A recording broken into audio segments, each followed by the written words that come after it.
Perfect. All right. And by the way, I've got to say, you know, Tony.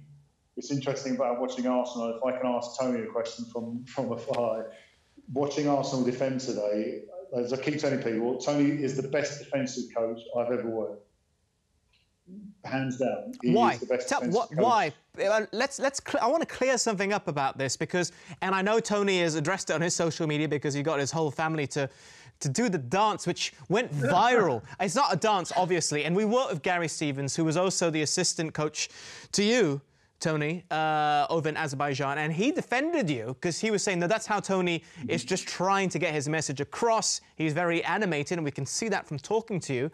But, Jamal, why do you think Tony is the best defensive coach that you worked with? Obviously, he's got so much experience. If you're making reference to that video, that is exactly what I got it straight away. And I thought what Tony's doing is the best thing because the people who he's talking to know exactly what it. So many coaches nowadays talk about stuff to players as if the players know what they're doing, and then the team obviously lets goals. And I've had numerous coaches who can't put those sessions on, even though they should know how to do it, because physically, I mean, Tony walking around with a ball at times, and you'd be thinking, right, when the first time you've done it, Tony, I have to say, I'm like, seriously. But we had the best defence Portsmouth ever had in the Premier League. You know, and none of it, obviously I was in goal, but our defence wasn't made up of sort of English internationals. I know Sol was a former, at the time was on the cusp of the England side. We had Sylvain Distin, Herman Riderson, Noe Pamara. We weren't blessed with 100-cap international footballers who knew what they were doing. Tony was doing what was needed, and the team was responding. It takes a good coach to transform a defensive unit. And as I say, I haven't worked with another defensive coach anywhere near as good as Tony. And that video, I got it straight away, and I was like, yes, that's Tony. And I just couldn't understand what the problem was. It was, yeah.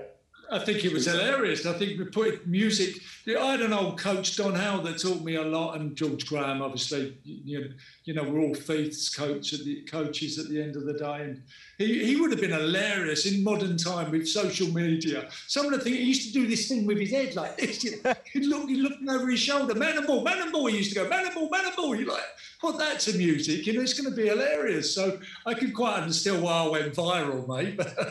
But there you go. Got it. I was working with a young lad, Martin Ongler, and I was teaching him how to jump out the pack and how to get back into the pack and how to shift around, which the Arsenal back three did today. You know, you saw them shifting across and you saw them going in. David Luiz for the first opportunity for a bang yang. He jumps in front, but then he gives the ball and gets back into the hole. You know, it's great stuff. Arteta's doing great work with them in there.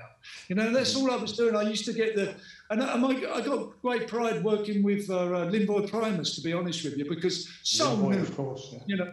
you know, Sol kind of knew the system, and Glenn Johnson, you know, did people that could take on information, and they quickly kind of got the movement, and you know, it's all to protect you. Or we did all the time to protect our goalkeeper, to make them look good. I said, you know, for years, Dave Stephen, you're a shit goalkeeper, mate. Sorry, you know what I mean? It's like, mate, God, if we keep out the box, 85% of all goals come inside of the box. So what we did, we pushed outside, try and hold the box. The only way you hold the box and hold lines, like you saw today, is showing teams inside. You know, you show them inside, you're able to hold up the pitch. So that's all we did as a philosophy of a club for year in, year out under George Graham. And I passed it on to the Portsmouth boys when I got down there. And I did what... It's not money. You know, thank you, David, for this really kind words for you to say. But there were certain situations where I did think that I contributed in that course of the time. And one of it, you've just mentioned, the quarter-final of the FA Cup against Man United. And Harry read out this. He'd never been to a quarter-final of an FA Cup. You know, it's like unknown territory.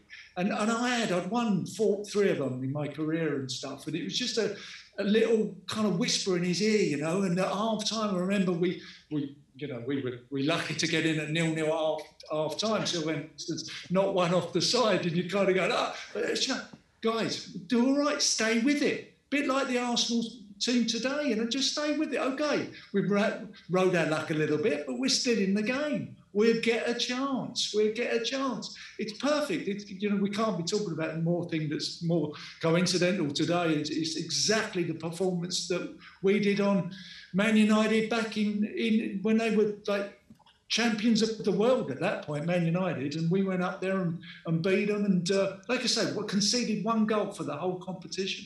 You know, it's quite remarkable. Deflection against Plymouth. Yeah. It was Herman's deflection. I'm going to go and sort him out in a minute. Bring him on the show. Let him have his say. Let him defend himself.